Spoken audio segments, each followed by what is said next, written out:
क्या बीमारी है? मतलब ये खून की गांठ बता रहा है। खून की बीमारी। नमस्कार दोस्तों, आज हम और हमारी टीम उस जगह के बारे में बताने जा रही है जहां पर छोटे से छोटे रोग और बड़े से बड़े रोग दूर हो रहे हैं, जहां पर कैंसर, लकवा जैसे रोग भी दूर हो रहे हैं। हम बात कर रहे हैं एमपी और यूपी बॉर्डर की शेषई और ग्राम नानोनी की, जहां पर एक प्रसिद्ध बावरी प्रकट हुई है, जहां पर माताजी और सिद्ध बाबा की कृपा से लोगों के चरम रोग, कैंसर जैसे रोग भी दूर हो रहे हैं। यहाँ पर अंधे को एक नेत्र बंद था, उसको भी देखने लगा है। ऐसे ऐसे रोग ठीक हो रहे हैं। तो आज हम उस जगह पर आपको दिखाएंगे और लोगों से चर्चा करेंगे कि उनके रोग कितने समय में ठीक हुए और कितने समय बाद प्रसिद्धि हुई। तो चलिए।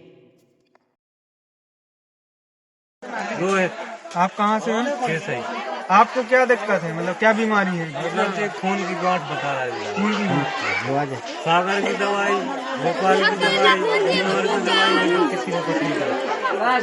इधर आने से यहाँ पे इनने बताया आपको कि यहाँ पे हमें आना लगा, तो आपको भी इनके साथ मतलब पहली बार दिया है, दोबारा में हम दोनों साथ में दोनों आए थे आप?